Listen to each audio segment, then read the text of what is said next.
이 살아온 기적이 살아갈 기적이 된다고 말입니다. 이 영화 배너에서도 삶은 기적이라는 대사가 나옵니다. 하루하루 성실하게 살다 보면 매일 기적을 만나게 될 것입니다. 그렇게 매일 견디고 이겨내다 보면 더욱 아름다운 기적을 만들어낼 것입니다.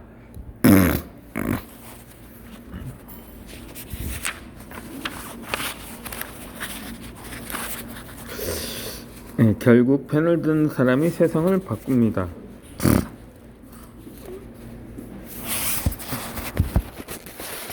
이 로버트 프로스트는 작가에게 눈물이 없다면 독자에게도 눈물도 없다. 작가에게 놀람이 없다면 독자에게도 놀람이 없다고 했습니다. 그렇다면 세상을 바꾸는 방법에는 무엇이 있을까요? 성경이 우리에게 가르쳐주는 방법은 복음입니다.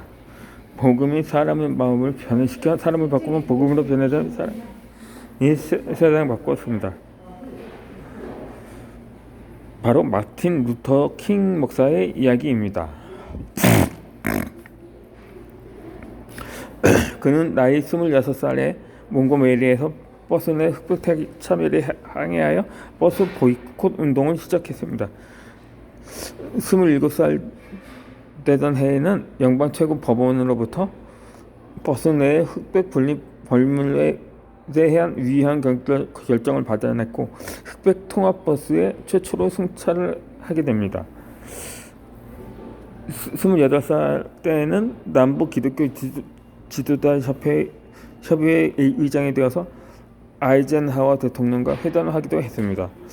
1963년도엔 그의 나이 34살 때 되던 해에는 워싱턴 시티 링컨 기념관 앞에 모인 25만 명의 청중들 앞에서 흑인과 백인이 하나 되는 세상에 관한 자신의 꿈을 역설하기도 했습니다.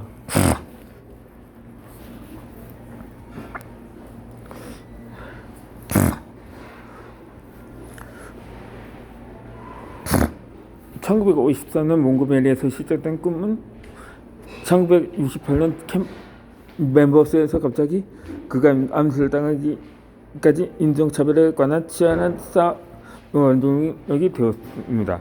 그가 죽은 지 50년이 지난 지금 그의 꿈은 현실이 되었습니다. 복음이 혁명적인 변화를 일으키고 말았던 것입니다.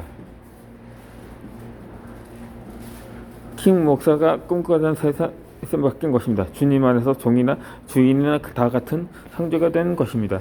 그는 이제 미국 흑인 시민권 운동의 지도자들을 넘어서 자유와 정의를 염원하는 모든 이들의 영원한 정신적인 지주가 되었습니다.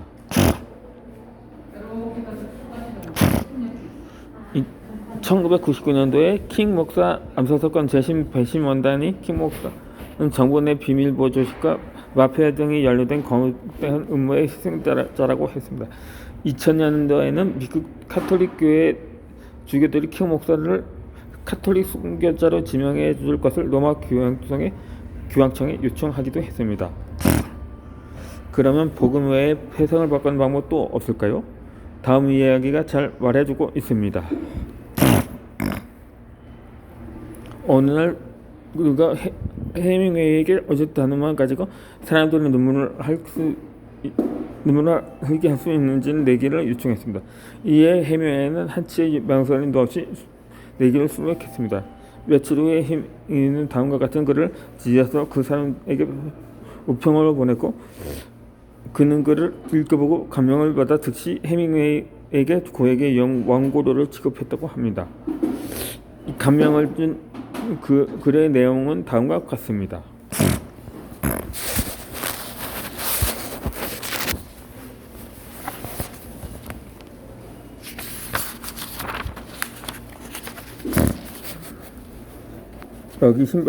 아기 신발 팝니다. 신어본 적은 없어요. 라는 문장을 읽고 가슴이 뭉쳐끌어 읽고 가슴이 웅크리고 눈시울이 또 무거워졌습니다. 이 자녀를 더 한 번도 안아두고 싶지 않을까요? 지금 당장 자전거를 같이 타며 놀고 싶지 않은가요? 자녀와 같이 여행도 가고 맛있는 음식도 먹고 싶지 않은가요? 이 짧은 문장은 펜이 칼보다 강함을 잘 말해주고 있습니다. 즉 언론이나 저술이 직접적인 폭력보다 사람들에게 끼치는 영향력이 크다는 말입니다.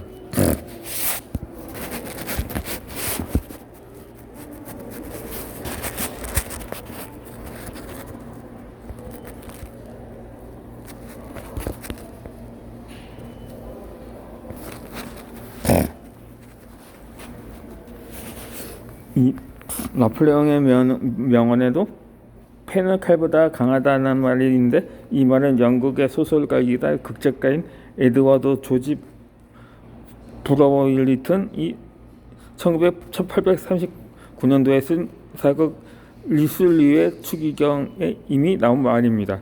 프랑스 루이 13세의 대위 장시 재상에선 리슐리에는 정적들의 살해 음모를 알고 있었지만 사제였던 그가 무기를 사용하는 것은 불가능한 일이었습니다. 극중에서 리슐리에의 수습 기사인 프랑스와가 죽은 이시여, 지금 다른 무기들이 명령을 기다리고 있다고 말하자 리슐리에는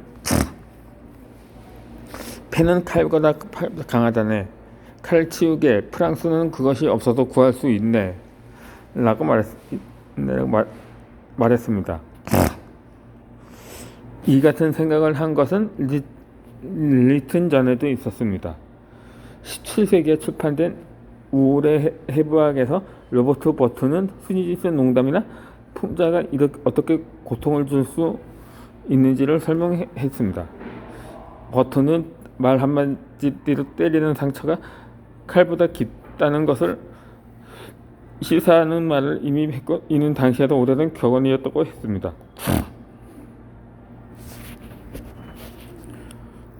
이 밖에서 1582년도에 조지 웨스스턴의 시민 폭로의 헵타멜론에서 비슷한 내용이 나오며 기원전 406년도에 사망한 그리스 시인이 에오리피데스도 혀는 칼보다 강하다는 말을 남기기도 했습니다.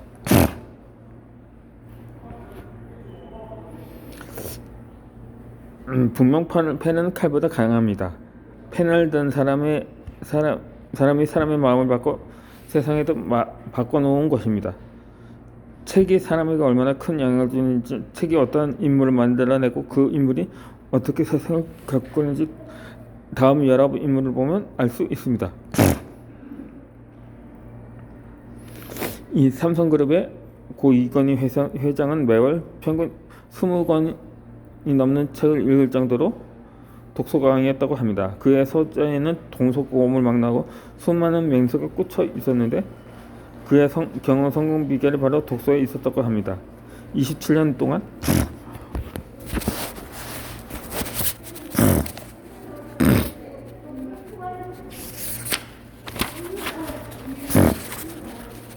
삼성그룹을 이끌면서 세계 최일류 기업으로 성장시키는 큰 업적을 독서가 만들어낸 것입니다.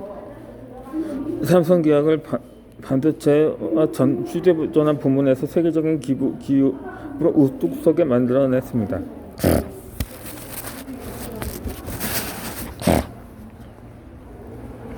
실제로 마틴 루터는 킹이 아니라 종교 개혁자로 유명한 체코의 얀 후스의 저서를 통해서 종교의 개혁이라는 엄청난 일에 일생을 바쳤고, 현대 선교의 아버지라 불리는 윌리엄 캐리는 국선장의 항해라는 책을 읽고 숭고한 선교적 인생의 뜻을 세우기도 했습니다.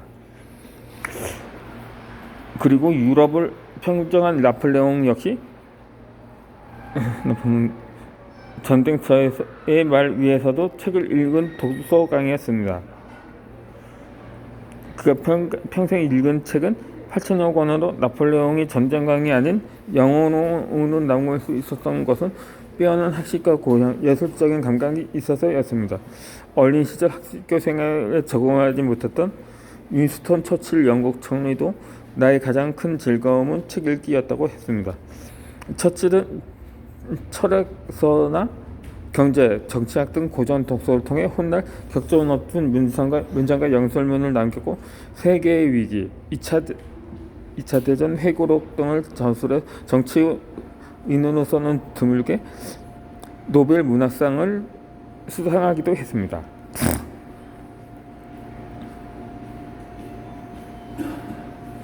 또한 영국의 개관 시인인 윌리엄 워즈워스도 책은 한 권에 이 하나의 세계라고 말하며 낭만 시들을 많이 썼습니다. 이 낭만 시를 읽은 독자들이 어떠한 마음의 변화를 가져왔을까? 각박한 사회인데도 정서적인 충만하게 되어 주변 사람들에게 아름다운 정서를 접했을 것이며 세상을 눈부시게 만들었을 것입니다.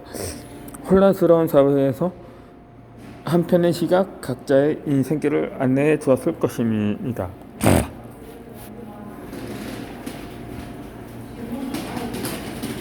1997년 게이트 도서관 자산을 설립한 빌 게이츠 마이크로소프트 사업 회장은 바쁜 일과 중에서도 매일 밤 1시간씩 주말에는 2시간씩 책을 읽으며 노력했으며 출장을 갈 때마다 매일 책을 꼭 챙기라고 합니다. 빌 게이츠는 나를 키운 것은 동네 도서관이었다고 했습니다. 그는 역사나 사상에 관한 넓은 책 읽기를 바탕으로 세상에 앞서갈 소프트웨어의 필요성과 구조를 고안해냈습니다. 이렇게 책을 통해서 변화해서 다른 사람들도 변화시켰으며 세상을 변화시켰던 것입니다. 이 진론은 당신이 선택한 분야에서 일주일에 책 한 권씩 읽는다면 10년 후에는 총 500권이 넘는 책을 읽는 셈이 된다. 그 독서라는 당신을 당신 분야에서 최상의 1%에 해당하는 인물로 만들 것이라고 했습니다.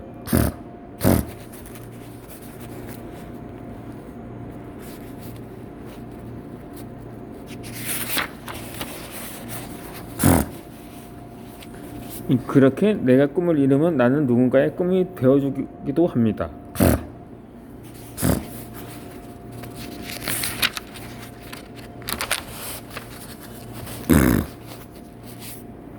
이 출간의 기쁨과 행복을 무엇과 비교할까요? 월터 베젓은 인생에서 가장 큰 기쁨은 세상 사람들이 불가능하다고 말하는 일을 성취하는 것이라고 했습니다. 내 인생에서 기쁨과 해쁨을 느꼈을 때가 언제였나고 묻는다면 아마 이렇게 답답할 수 있을 것입니다. 아마도 가장 먼저 떠오르는 것이 결혼식 날 신부 화장을 하고 거울을 보았을 때입니다. 얼마나 예쁘든지 내가 그렇게 예쁜 여인이라는 것을 그때 알았습니다. 결혼하지 않았다면, 즉 신부 화장을 하지 않았다면 내가 예쁜 줄 평생 모르고 설 뻔했습니다. 이에 대해서는 화장빨이라고도 하겠지만 그렇지만은 않습니다. 평소에 내가 화장빨을 온전히 하고 다니지 못했었습니다. 은은하게 신부 화장하는 내 모습을 보고 어느 탤런트 같다는 말을 내가 들었을 정도였으니까 자네에게 화장을 지우기 싫을 정도로 그렇게 예뻤던 날, 그 신부는 기쁨과 행복을 지금도 잊지 못한다고 합니다.